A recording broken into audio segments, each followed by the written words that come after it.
जैसे एग्जाम का डर हमारा जो होता है वो किस कारण से होता है बच्चे? दो कारण मैं मेन मानता हूं एग्जाम के डर से पहले।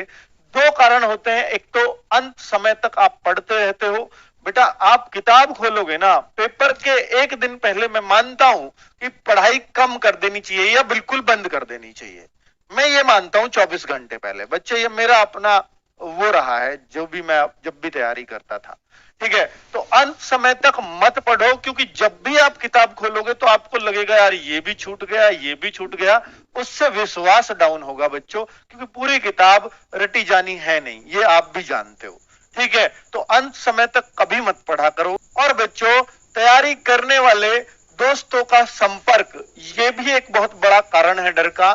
जो भी तैयारी करते हैं, भाई तूने ये कर लिया, भाई तूने ये कर लिया, भाई मेरा ये छूटा हुआ है, अरे बहन तेरा ये कैसे छूट गया, ये तो मेरा भी छूटा हुआ है। ये जो चीजें होती है ना बच्चों, ये आपको घबराने को मजबूर करती हैं। कल कहीं ऐसा लगता है कल कहीं एग्जाम में यहीं से क्वेश्चन तो नहीं आ जाएगा। बच्चों हजारों चीजें और भी पढ़ी है, अगर एक चीज छूट भी गई तो क्या ही फर्क पड़ता है, छोड़ दो उसको, अब मत पढ़ो भाई। जो पढ़ रखा है वही फिर जाए, वही कम बात है क्या बच्चों? क्योंकि जब अगर हमारा लिमिटेड सिलेबस होता है तो हमारा लास्ट टाइम तक पढ़ना बनता है। जैसे हम क्लासेस में पढ़ते थे, लास्ट टाइम तक पढ़ना चाहिए और उसका फायदा कभी कभी हो जाता था। लेकिन कंपटीशन में अंत समय तक पढ़ने का किसी सिंगल बच्चे को फायदा नहीं होता। ये बात पूछ लेना कि भाई मैं पूरी रात पढ़ता रहा और रात के में से मेरे में 5 क्वेश्चन मिल गए, ऐसा कभी नहीं होता होगा किसी के भी साथ।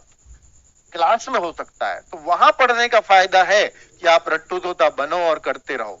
ठीक है, लेकिन बच्चों एग्जाम में कभी फायदा नहीं होगा आप 2 दिन पहले पढ़ाई छोड़ दो या 1 दिन पहले छोड़ दो, क्योंकि ये बहुत लंबी तैयारी है। ठीक है, तो मैं आपसे कहूंगा कि एक तो अंत समय तक बिल्कुल मत पढ़ना, और 1 दिन पहले तो अपने उन दोस्तों का संपर्क छोड़ दो, फोन स्विच ऑफ कर दो जो तैयारी कर रहे हैं। सीधा अपने मन को शांत करो और देखो कि भाई ठीक है आज मूवी देखते कोई बात नहीं है, सीधा कल एग्जाम देंगे। बच्चों ये फॉर्मूला काम करता है, याद रखना आप इस बात को। बाकी आपकी मर्जी है और जो भी कुछ होगा देखा जाएगा बच्चों।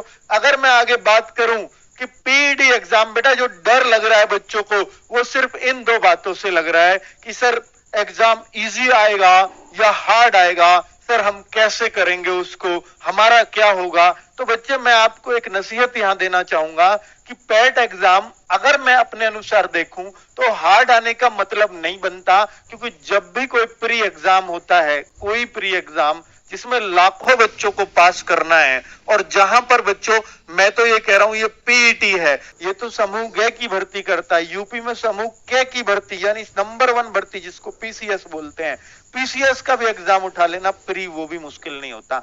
आप आराम से देखना, इत्मीनान से बैठ के देखना, बेटा प्री तो किसी का मुश्किल होता नहीं है। यूपी का सबसे बड़ा एग्जाम है पीसीएस, नहीं होता वो भी मुश्किल, ये तो पीईटी है मेरे भाई। तो यहां पर आप इतने मुश्किल हालात से, इतनी मुश्किल चीजों से क्यों डर रहे हो? क्या मुश्किल होगा मेरे भाई? कुछ नहीं हो सकता।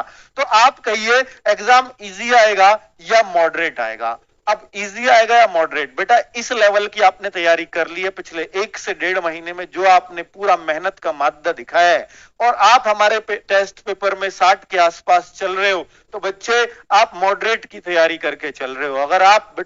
अगर आप वास्तव में ही हमारे पेपर में भी 50 से नीचे हो तो आप इजी पेपर में बेहतर कर सकते हो, लेकिन अगर आप 60 के आसपास हो तो आप मॉडरेट पेपर को भी एक अच्छे लेवल पे लेके जाओगे। ये मेरा अपना एक्सपीरियंस है बच्चों।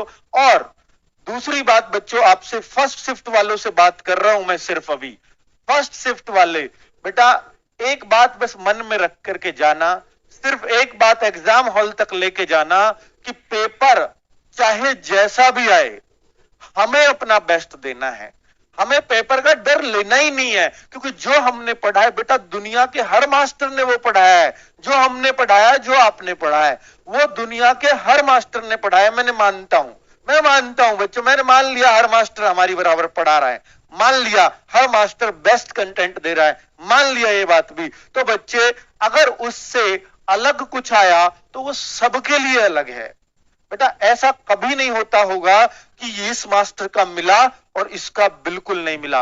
अगर पेपर इजी आता है तो वो हर मास्टर का पढ़ाया हुआ मिलता है, और अगर पेपर बेटा लीक से हट के आता है तो वो किसी मास्टर का नहीं मिलता। तो उस पेपर में फिर डरने की जरूरत नहीं होती, उस पेपर को संयम से करने की जरूरत होती है। और अगर बच्चे पेपर अगर आपका इजी आ गया तो ज्यादा खुश मत होना बच्चों, बहुत तसल्ली से पूरे 2 घंटे पेपर में लगाने हैं बेटा, चौड़े मत हो जाना। पेपर को करके जल्दी बैठ के कोई फायदा नहीं है, अपने पूरे 2 घंटे यूटिलाइज करना, पूरे 2 घंटे। इधर उधर भागने से, उधर उधर ताकने से कुछ नहीं होने वाला। मास्टर के साथ मजाक ही कर ले, क्लास भी ये देखेगी भाई इसने करके बैठा है, तो मतलब वो वहां देख लेगी तुम्हें 2 मिनट 5 मिनट, क्या ही फर्क पड़ता है भाई, अपना पेपर है, सब देखें ऐसा करो। ऐसा नहीं वो चंद लोग दिखा के और खुश हो जाओ कि भाई मैं ही हूं होशियार क्लास में। तो बच्चों यहां पर मैं आपसे सिर्फ इतना कहूंगा कि पेपर इजी आ जाए तो बच्चों ज्यादा खुश मत होना।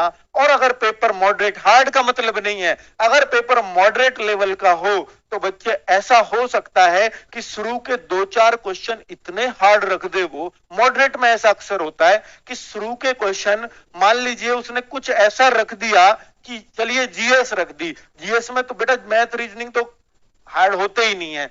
अगर उसने शुरू में जीएस रख दी और जीएस के ऊट पटांग क्वेश्चन रख दिए, मान लीजिए करंट अफेयर्स के, और आप अपने आप के करंट अफेयर्स में बहुत ज्यादा बिलीव करके गए हो कि मैं करंट अफेयर्स को सबसे अच्छा करूंगा, और आपका वही सब्जेक्ट आपको शुरू में धोखा दे गया, तो आपका हौसला इतना डाउन नहीं होना चाहिए कि आप पूरा पेपर ही खराब कर लो।